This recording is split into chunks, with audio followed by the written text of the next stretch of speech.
और दोस्तों, घर में कैसा लग रहा है? अच्छा लगे या बुरा लगे, आपको घर में ही रहना है। वैसे भी भैया जी ने बोल ही दिया है, तोड़ देंगे तुम्हारा शरीर का कोना कोना, मगर होने नहीं देंगे तुमको कोरोना। चलिए और डिले नहीं करते, बढ़ते हैं अपनी वीडियो की तरफ।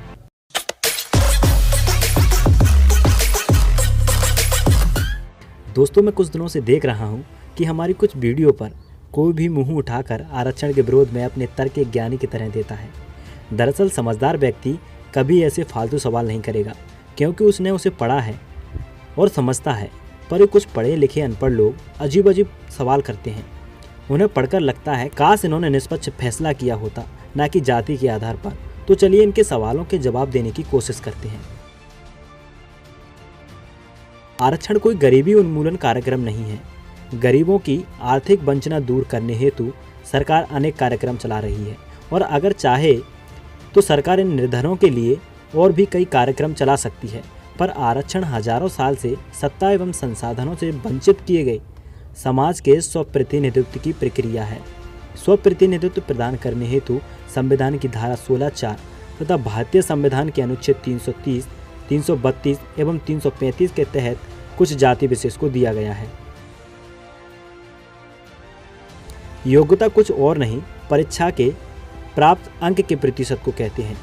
जहां प्राप्तांक के साथ साक्षात्कार होता है, वहां प्राप्तांकों के साथ आपकी भाषा एवं व्यवहार को भी योग्यता का मापदंड मान लिया जाता है।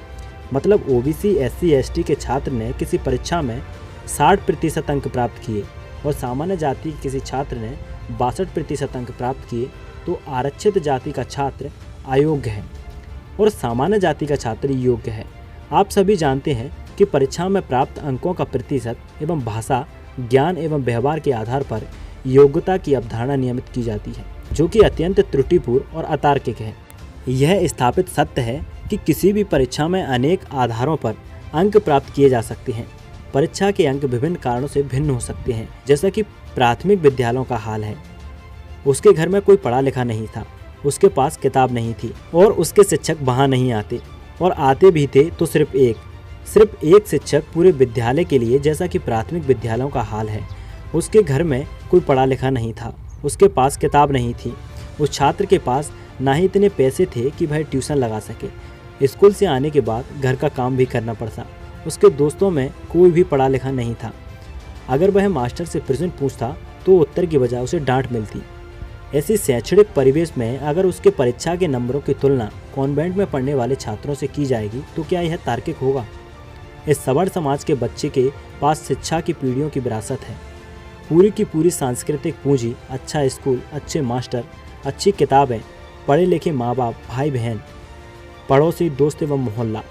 स्कूल जाने के लिए क्या कार या बस, स्कूल के बाद ट्यूशन या माँ बाप का पढ़ाने में सहयोग, क्या ऐसे दो विपरीत परिवेश वाले छात्रों के मध्य परीक्षा में प्राप्तांक की योग्यता का निर्धारण कर सकते हैं? क्या ऐसे दो विपरीत परिवेश वाले छात्रों में भाषा एवं व्यवहार की तुलना की जा सकती है? यह तो लाजमी है कि सवर्ण समाज के कॉन्वेंट में पढ़ने वाले बच्चे की परीक्षा में प्राप्तांक एवं भाषा के आधार पर योग्यता का निर्धारण अतार्किक एवं अवैज्ञानिक नहीं तो और क्या है। भारतीय समाज एक श्रेणीबद्ध समाज है जो 6000 से भी ज़्यादा जातियों में बटा है, और यह 6000 जातियाँ लगभग सैकड़ों वर्षों से मौजूद हैं। इस श्रेणीबद्ध सामाजिक व्यवस्था के कारण अनेक समूहों जैसे दलित, आदिवासी एवं पिछड़े समाज को सत्ता एवं संसाधनों से दूर रखा गया और उसको धार्मिक व्यवस्था घोषित कर स्थायित्व प्रदान किया गया। इस हजारों वर्ष पुरानी श्रेणीबद्ध सामाजिक व्यवस्था को तोड़ने के लिए एवं सभी समाजों को बराबर बराबर का प्रतिनिधित्व प्रदान करने हेतु संविधान में कुछ जाति विशेष को आरक्षण दिया गया। इस प्रतिनिधित्व से यह सुनिश्चित करने की चेष्टा की गई कि वह अपने हक की लड़ाई एवं अपने समाज की भलाई एवं बनने वाली नीतियों को सुनिश्चित कर सके। अतः यह बात साफ हो जाती है कि जातियां एवं जातिवाद भारतीय समाज में पहले से विद्यमान था। आरक्षण इस व्यवस्था को तोड़ने के लिए लाया गया, ना कि इसने जाति और जातिवाद को जन्म दिया। तो जाति पहले से ही विद्यमान थी और आरक्षण बाद में आया। अगर आरक्षण जातिवाद को बढ़ावा देता है तो सवर्णों द्वारा स्थापित समान जातीय विवाह, समान जातीय दोस्ती एवं रिश्तेदारी क्यों स्थापित नहीं कर पाता? अतः यह बात फिर से प्रमाणित होती है कि आरक्षण जाति और जातिवाद को जन्म नहीं देता, बल्कि जाति और जातिवाद लोगों की मानसिकता में पहले से ही विद्यमान है। सवर्ण बुद्धिजीवी एवं मीडिया कर्मी फैलाते रहते हैं कि आरक्षण केवल 10 वर्षों के लिए था। जब उनसे पूछा जाता है कि आखिर कौन सा आरक्षण 10 वर्ष के लिए था, तो मुंह से आवाज़ नहीं आती। वैसे इस विषय पर वीडियो बनाई जा चुकी है, आप उसे देख लेना, लिंक डिस्क्रिप्शन में दे दी जाएगी। इस संदर्भ में केवल इतना जानना चाहिए कि अनुसूचित जाति एवं जनजाति के लिए राजनीतिक आरक्षण जो भारतीय संविधान के अनुच्छेद 330 और 332 में निहित है। आज की सवर्ण पीढ़ी अक्सर यह प्रश्न पूछती है कि हमारे पुरखों के अन्याय अत्याचार की सजा आप वर्तमान पीढ़ी को क्यों दे रहे हैं। इस संदर्भ में दलित युवाओं का मानना है कि आज की सवर्ण पीढ़ी अपनी ऐतिहासिक, धार्मिक एवं शैक्षणिक, सामाजिक एवं सांस्कृतिक पूंजी का किसी न किसी रूप में लाभ उठा रही है।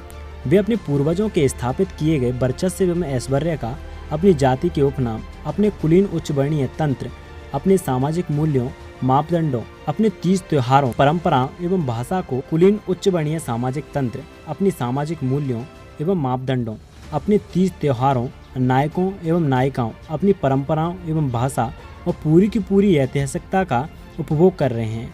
क्या सवर्ण समाज की युवा पीढ़ी अपने सामंती सरोकारों और सवर्ण वर्चस्व को त्यागने हेतु कोई पहल कर रही है, कोई आंदोलन या अनशन कर रही है? कितने धनवान युवाओं ने अपनी पौत्रिक संपत्ति को दलितों के उत्थान हेतु लगा दिया, या फिर दलितों के साथ ही सरकारी स्कूलों में रहकर पढ़ाई की पहल की?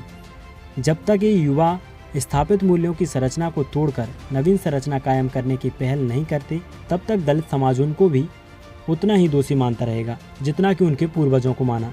मंदिरों में घुसाया जाता है जाति देखकर, किराए पर कमरा दिया जाता है जाति देखकर, शादी विवाह कराए जाते हैं जातियां देखकर, मृत पशु उठवाए जाते हैं जातियां देखकर, जाति देखकर बेगार कराई जाती है। पर आपको आरक्षण चाहिए आर्थिक आधार पर। जाति आधारित समाज में समता के लिए आरक्षण लोकतांत्रिक राष्ट्र में अत्यंत आवश्यक है, क्योंकि जाति है तो आरक्षण है, वरना संसार के दूसरे किसी देश में जाति नहीं है, इसलिए आरक्षण नहीं है। जातियाँ समाप्त करो, आरक्षण अपने आप समाप्त हो जाएगा।